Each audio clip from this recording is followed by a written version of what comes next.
listening part of the occupational English test has 3 parts, and in each part you will hear a number of different extracts. At the beginning of the test, you will hear a beep sound. You will have time to read the questions before you hear the extracts. You will hear each extract once only. You have to complete your answers as you listen. At the end of each test, you will be given 2 minutes to check your answers. Part A. In this part of the test, you will hear 2 different extracts.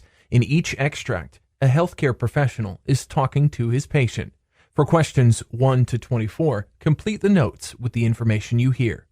Now, look at the notes for extract 1.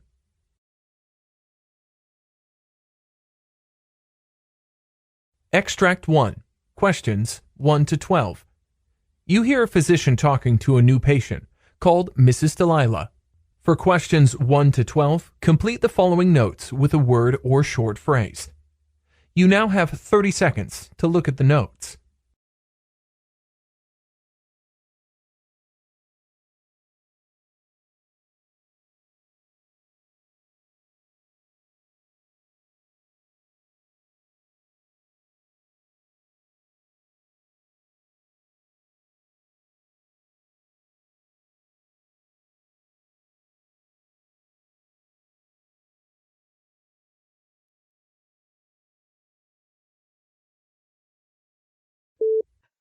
Good morning, doctor.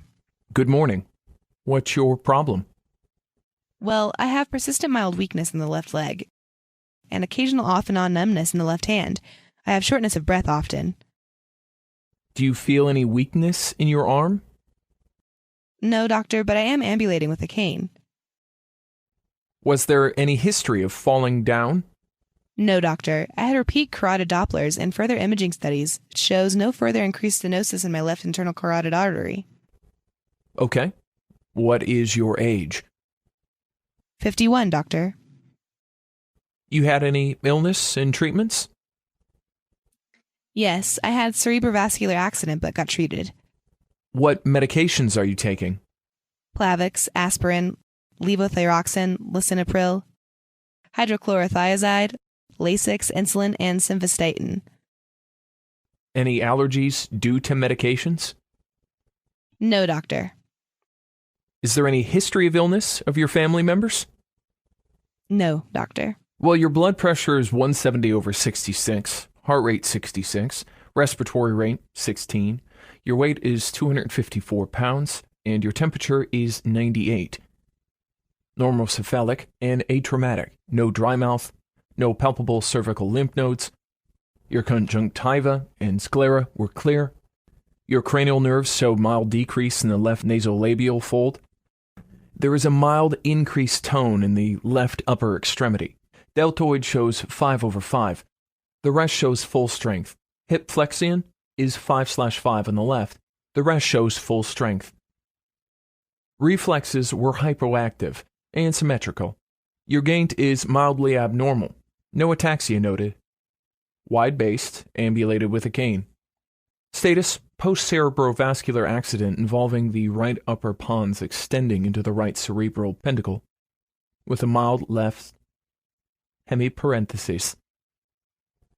Status, post-cerebrovascular accident involving the right upper pons extending into the right cerebral peduncle, with a mild left hemiparesis, has been clinically stable with mild improvement. For now, continue using antiplatelet therapy and statin therapy to reduce the risk of future strokes. Continue to follow with endocrinology for diabetes and thyroid problems. You must strictly control your blood sugar level, optimizing cholesterol and blood pressure control, regular exercise, and healthy diet. I am planning for surgical intervention for the internal carotid artery.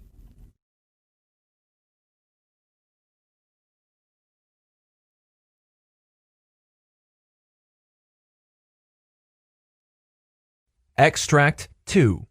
Questions 13 to 24. You hear a physician talking to a patient. For questions 13 to 24, complete the following notes with a word or short phrase. You now have 30 seconds to look at the notes.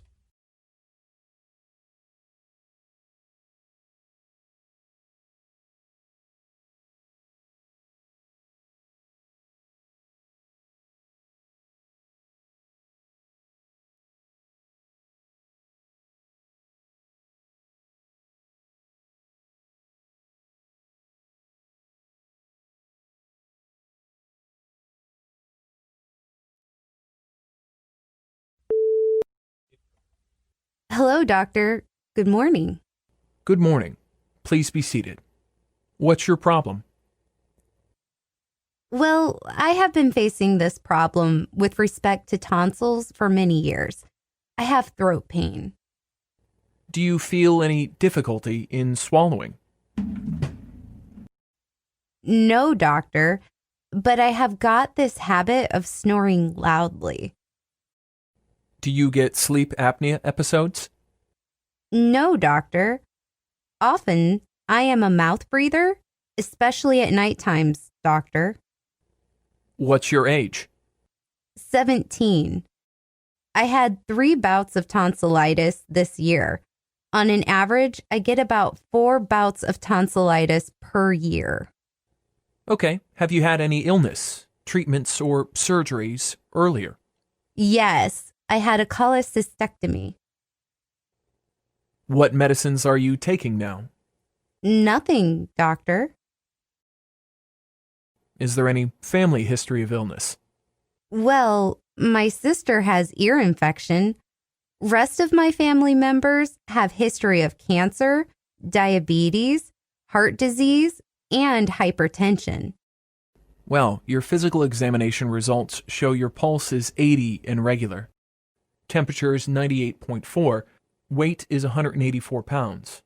Your tongue, lip, floor of mouth are noted to be normal. Oropharynx does reveal very large tonsils measuring 3 plus or 4 plus. They were exophytic. Mere examination of the larynx reveals some mild edema of the larynx. You have enlarged tonsils. You have developed chronic angiotonsillitis with angiotonsillar hypertrophy, upper respiratory tract infection with mild acute laryngitis. You have obesity issue. I would recommend that you go for angiotonsillectomy. The risk may include bleeding, infection, scarring, regrowth of the angiotonsillar tissue. There may be need for further surgery, persistent sore throat, voice changes, etc.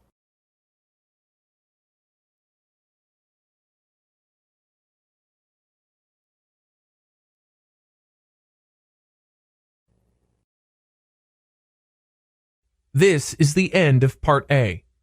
Now, look at Part B.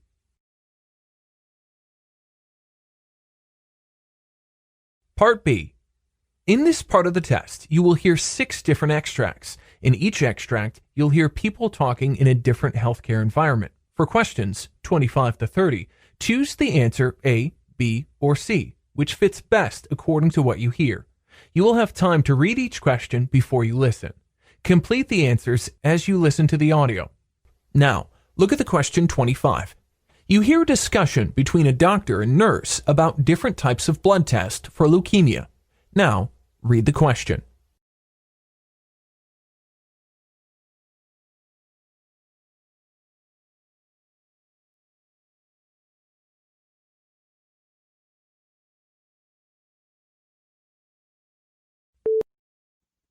Hello, doctor. What are the different types of blood tests for leukemia? Well, blood tests, such as complete blood count, can detect leukemia. A complete blood count determines the number of red blood cells, white blood cells, and platelets. Cytogenetics analysis is a blood test in which a sample of blood is examined to check for changes in the chromosomes of the lymphocytes. Peripheral blood smear determines the presence of blast cells and shows the type and quantity of white blood cells. Other various blood tests may be ordered to see how organs are functioning and if they're being affected by leukemia.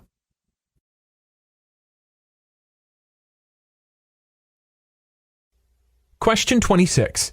You hear a discussion about different types of melanoma. Now, read the question.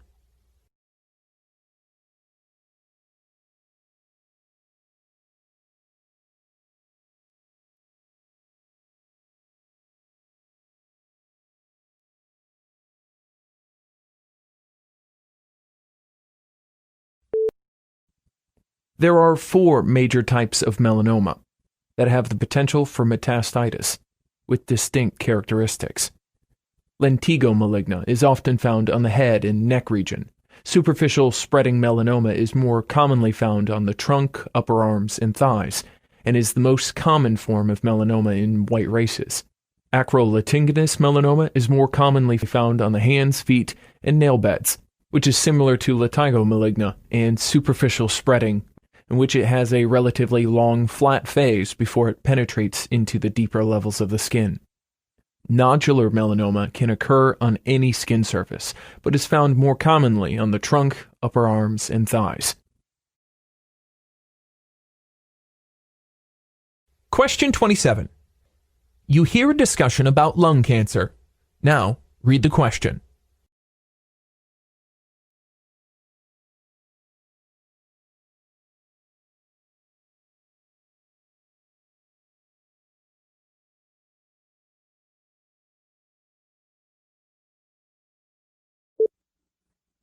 Hello, doctor. What are the different types of lung cancer? Squamous cell carcinoma, or epidermic carcinoma, usually starts in the bronchial tubes in the center of the lungs and can cause symptoms early on, especially hematypus. Large cell carcinoma often occurs in the outer regions of the lungs and tends to grow rapidly. Mesothelioma actually begins in the mesothelium, a membrane that surrounds the lungs. Small cell lung cancer usually grows in the central areas of the lungs, and most people have few symptoms until just before they are diagnosed. Lung carcinoid tumors are made up of cells called neuroendocrine cells.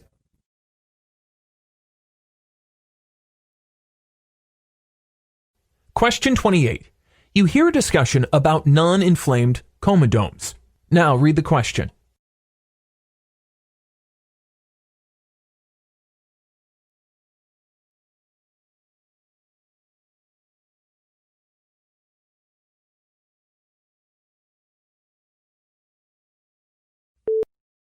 Hello, doctor. Can you please explain to me what are non-inflamed comedones? With non-inflamed comedones, there will not be redness or swelling of the lesion. However, non-inflamed comedones may turn into a pimple when bacteria invade.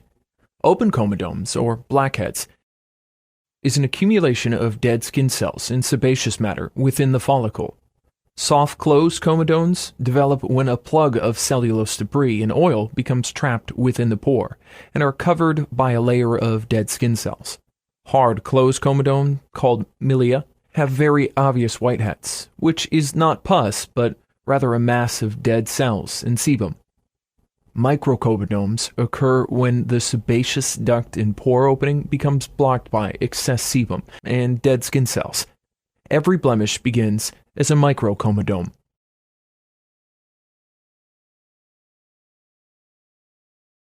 Question 29.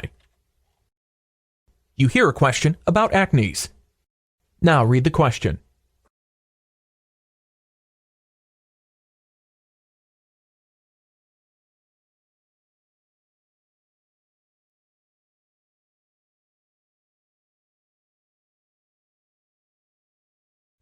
Hello, doctor. Could you explain to me what are acnes?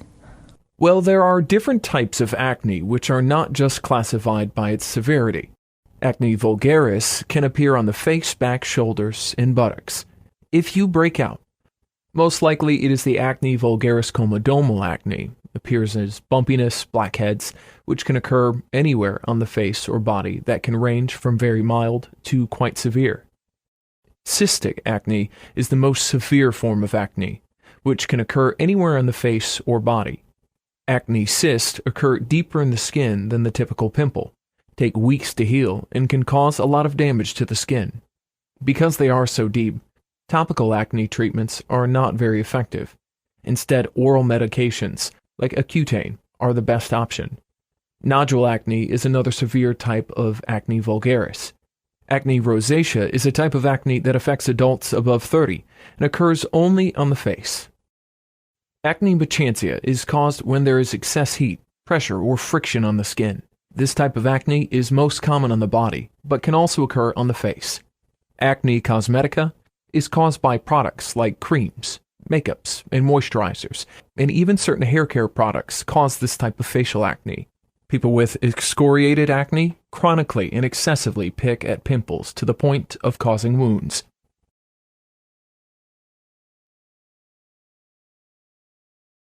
Question 30. You hear a discussion about athlete's foot. Now, read the question.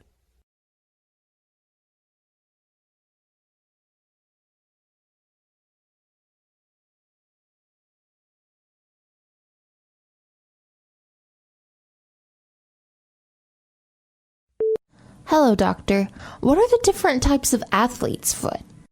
Athlete's foot is divided into three categories: chronic interdigital athlete's foot, chronic scaly athlete's foot, and acute vestibular athlete's foot.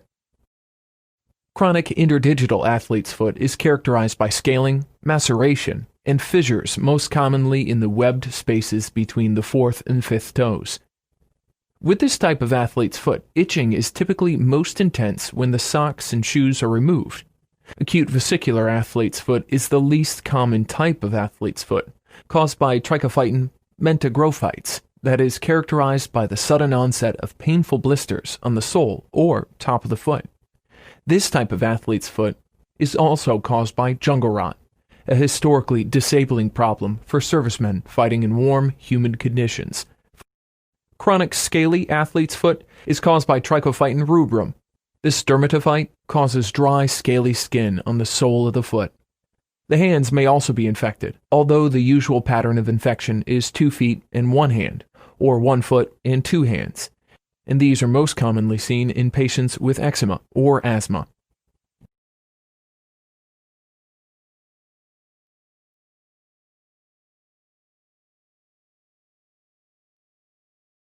This is the end of Part B.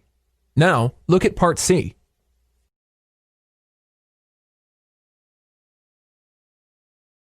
Part C. In this part of the test, you'll hear 2 different extracts. In each extract, you'll hear health professionals talking about specific aspects of their work. For questions 31 to 42, choose the answer, A, B, or C, which best fits according to what you hear. Complete the answers as you listen to the audio.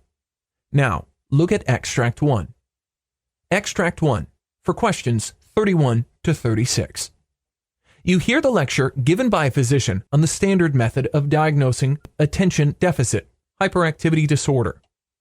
You have 90 seconds to read questions 31 to 36.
The standard methods of diagnosing and assessing attention deficit hyperactivity disorder used by mental health professionals is application of the criteria established in the Diagnostic and Statistical Manual for Mental Disorders that identifies 3 presentations of attention deficit hyperactivity disorder: combined presentation, predominantly inattentive presentation, predominantly hyperactive impulsive presentation.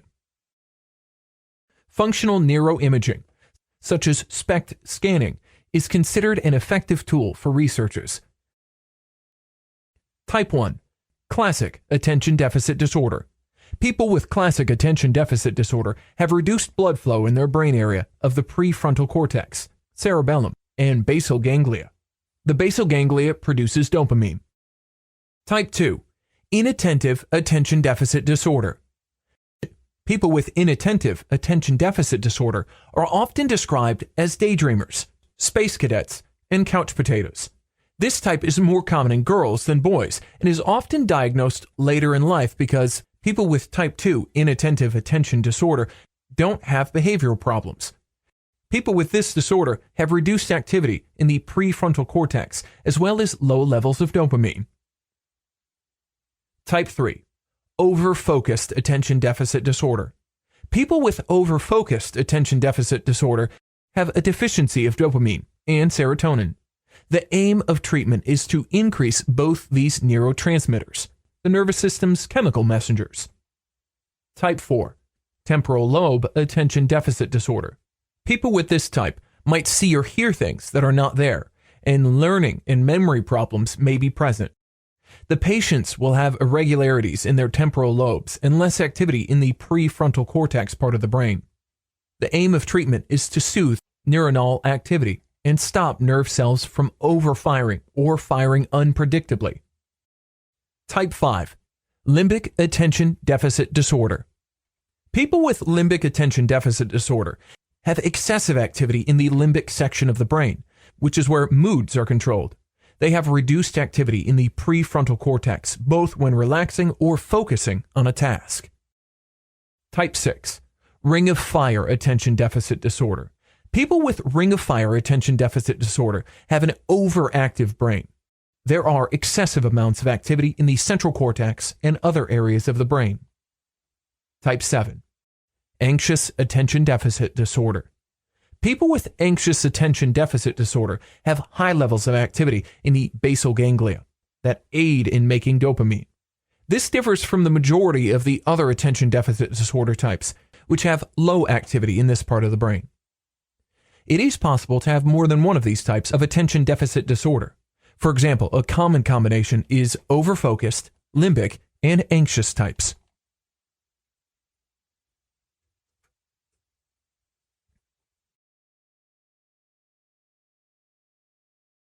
Now look at extract 2. Questions 37 to 42. You hear the monologue of a physician giving a lecture on scleroderma. You have 90 seconds to read questions 37 to 42.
Hello, doctor. Could you please explain different types of scleroderma?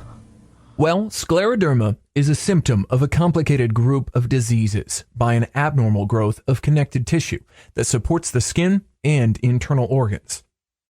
This disease is also termed as systemic sclerosis. Scleroderma literally means hard skin, derived from the Greek words sclerosis, meaning hard, and derma, meaning skin.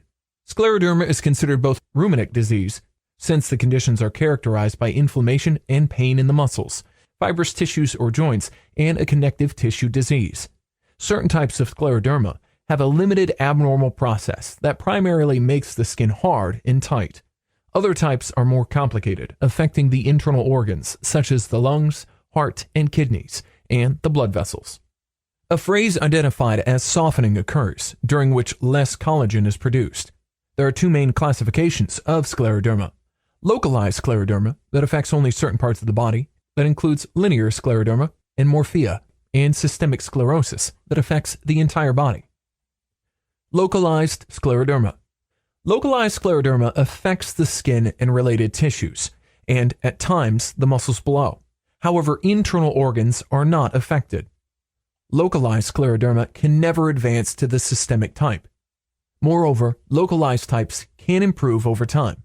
However, the skin changes that occur during the disease can be permanent. It may be serious and disabling. Morphea.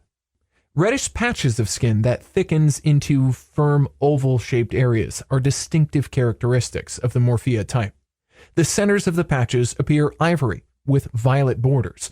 The patches occur on the stomach, chest, face, back, legs, and arms.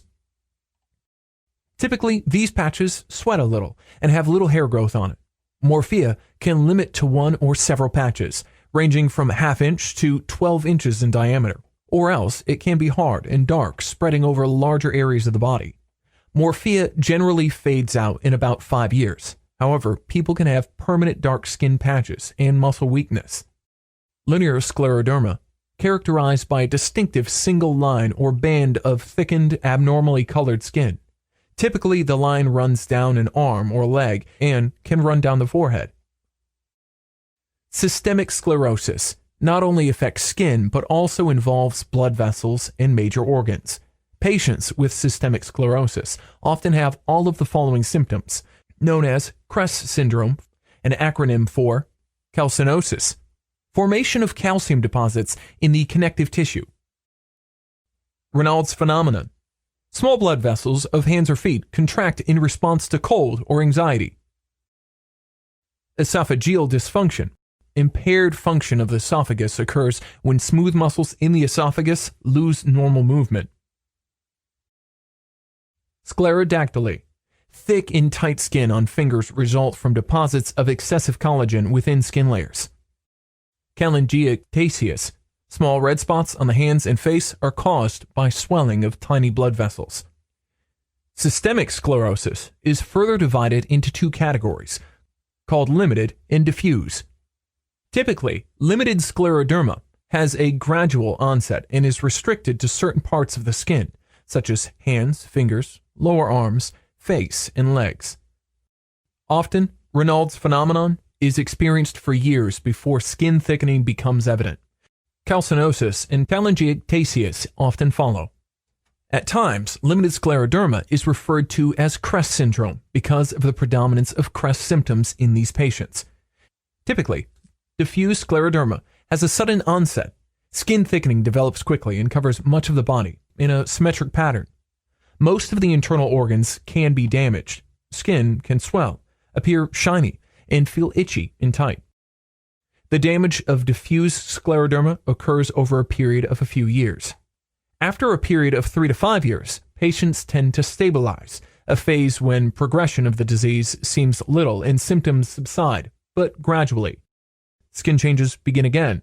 A phase identified as softening occurs, during which less collagen is produced and the body rids of excess collagen by itself.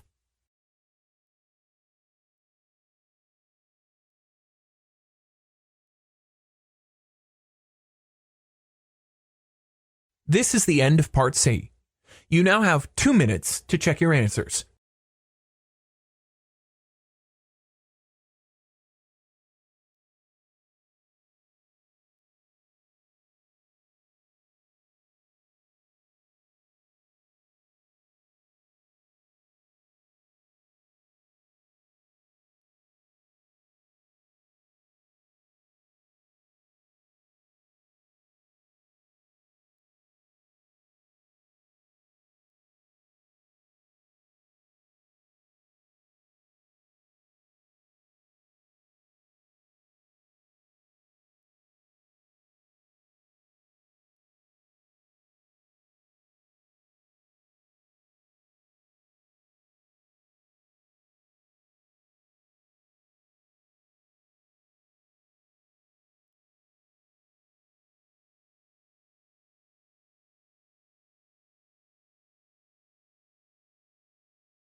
That is the end of this listening test.